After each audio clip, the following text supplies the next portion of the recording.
day 22 of hiking the Appalachian Trail. Been a hot minute since I checked in. Was a little touch and go, but it's been a crazy 36 hours or so since my last video.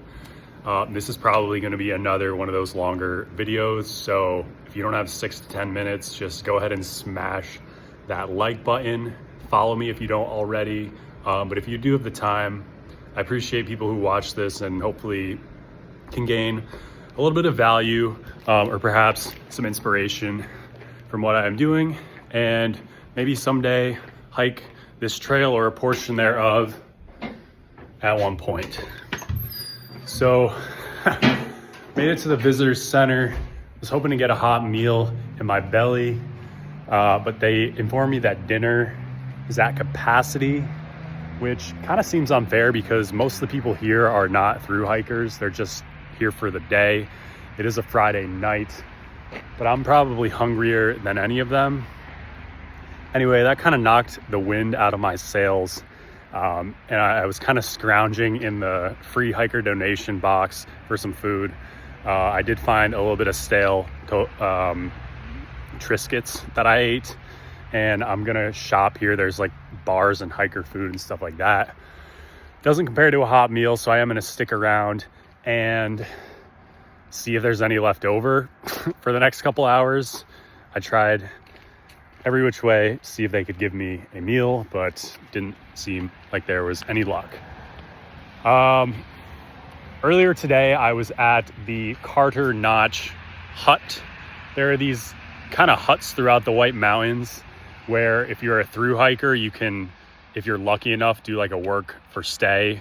You do like 2 hours of work and they give you a place to stay and I think a free dinner and breakfast. The timing that I arrived at that location was not ideal. I think it was like 1 p.m. and they ask, or I guess they prioritize through hikers who arrive at like 4 p.m. And I didn't want to just stick around and wait and probably not get it. So kept moving. But what I did get at that hut was leftover breakfast food. Got some cold eggs, some stale oatmeal, and a couple of like breakfast sausage patties, and paid $2 total for 2 cups of coffee, which honestly, that meal I could not have gone without. I decided to push straight through the town of Gorham and into the White Mountains. So I'm like 20 miles into the White Mountains right now, and it's been amazing.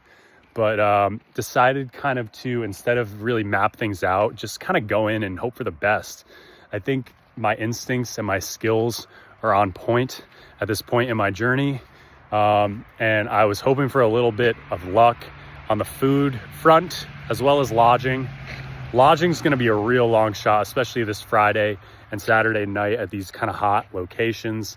A lot of day hikers, a lot of weekend hikers out here taking up the valuable space. On the food front, I think I will not necessarily get what I want, but I will get what I need. Yeah, that dinner was a bummer, but I'm kind of scrounging together a plan B on the food front. Yesterday morning, I crossed from Maine into New Hampshire.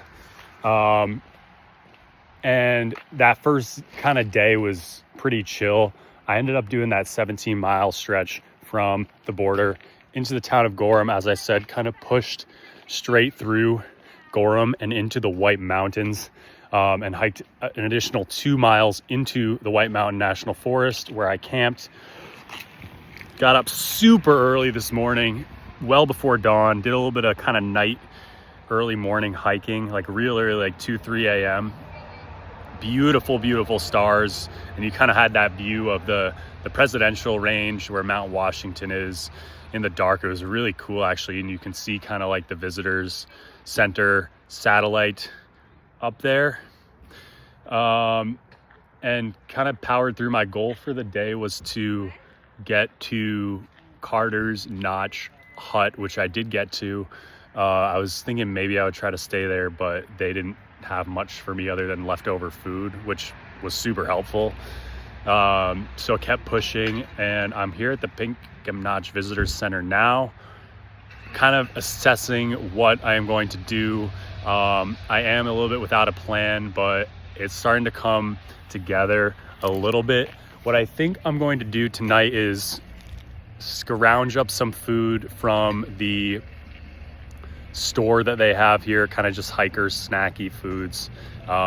Really craving that hot meal, so I might ask one more time to see if they have a dinner available for me. Not hopeful on that front, and I'm probably not going to stick around another hour or so till the end, because I think what I'm going to try to do is hike an additional 5 miles this evening and night to the next campsite, which is kind of right at the base of the Presidential Range, and then try to hammer up Mount Madison and Mount Washington tomorrow morning and get back down to a relatively lower elevation before I hit the hay tomorrow night. So yeah, I mean, White Mountains are coming together. It wasn't as planned out as I had really hoped they would be, but they are beautiful. They are every bit as difficult as I thought they would be, but every bit as beautiful.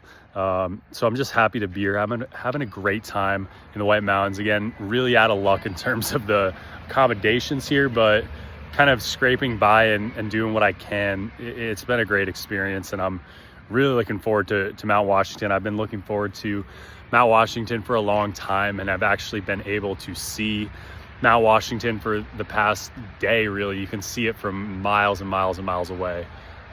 So definitely going to hit Washington tomorrow, and definitely get some good pictures. It was a little bit unfortunate. My phone has been on the verge of death for the past couple days, so I didn't get some really cool, what would have been really cool pictures, but gonna charge that up to full capacity while I'm here, be a little bit more conservative with my usage of the phone, and only use it for kind of documenting this journey, as well as the map that I have on my phone. It was interesting today, kind of flying blind without the use of that map.